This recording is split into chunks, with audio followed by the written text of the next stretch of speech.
And we're going to finish up this last, some of these stories out of the last part. Part 10, How I Conquered Worry. 6 Major Troubles Hit Me All at Once. By C.I. Blackwood, proprietor, Blackwood Davis Business College, Oklahoma City, Oklahoma.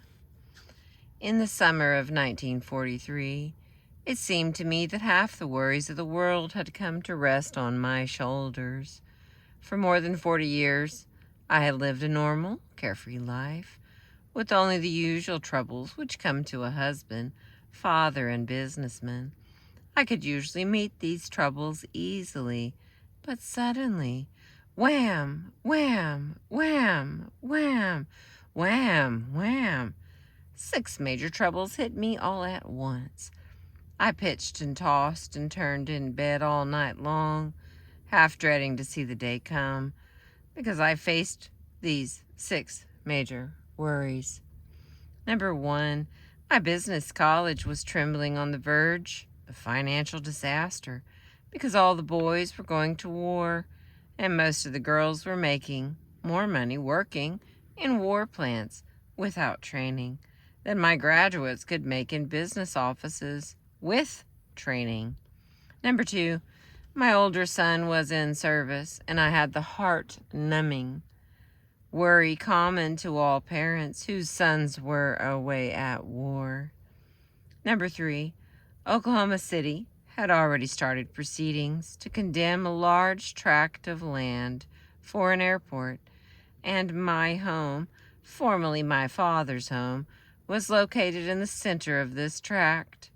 I knew that I would be paid only 1/10 of its value, and what was even worse, I would lose my home, and because of the housing shortage, I worried about whether I could possibly find another home to shelter my family of 6. I feared we might have to live in a tent. I even worried about whether we would be able to buy a tent. Number 4, the water well on my property went dry because a drainage canal had been dug near my home. To dig a new well would be throwing $500 away because the land was already being condemned. I had to carry water to my livestock in buckets every morning for 2 months, and I feared I would have to continue it during the rest of the war. Number 5, I lived 10 miles away from my business school, and I had a Class B gasoline card. That meant I couldn't buy any new tires, so I worried about how I couldn't ever get to work when the superannuated tires on my old Ford gave up the ghost. Number 6, my oldest daughter had graduated from high school a year ahead of schedule. She had her heart set on going to college, and I just didn't have the money to send her. I knew her heart would be broken. One afternoon, while sitting in my office, worrying about my worries, I decided to write them all down, for it seemed no one ever had more worries about than I had. I didn't mind wrestling with worries that gave me a fighting chance to solve them, but these worries all seemed to be utterly beyond my control. I could do nothing to solve them. So I filed away this typewritten list of my troubles, and as the months passed, I forgot that I had ever written it. 18 months later, while transferring my files, I happened to come across this list of 6 of my 6 major problems that had once threatened to wreak havoc on my life and wreck my health. I read them with a great deal of interest and profit. I now saw that not one of them had come to pass. Here is what happened to them. Number 1, I saw that all my worries about having to close my business college had been useless because the government had started paying business schools for training veterans, and my school was soon filled to capacity. Number 2, I saw that all my worries about my son in service had been useless. He was coming through the war without a scratch. Number 3, I saw that all my worries about my land being condemned for use as an airport had been useless because oil had been struck within a mile of my farm, and the cost of procuring the land for an airport had become prohibitive.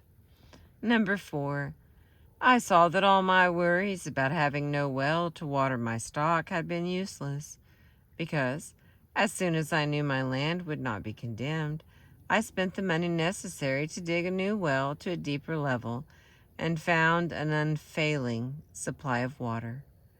Number 5, I saw that all my worries about my tires giving out had been useless, because by recapping and careful driving, the tires had managed somehow to survive. Number 6, I saw that all my worries about my daughter's education had been useless, because just 60 days before the opening of college, I was offered, almost like a miracle, an auditioning job, which I could do outside of school hours, and this job made it possible for me to send her to college on schedule. I had often heard people say that 99% of the things we worry and stew and fret about never happen. But this old saying didn't mean much to me until I ran across that list of worries I had typed out that dreary afternoon 18 months previously. I am thankful now that I had to wrestle in vain with those 6 terrible worries. That experience has taught me a lesson I'll never forget.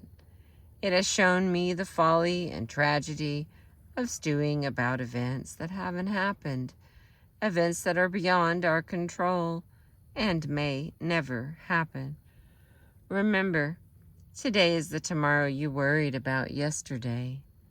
Ask yourself, how do I know this thing I am worrying about will really come to pass? Thank you for listening.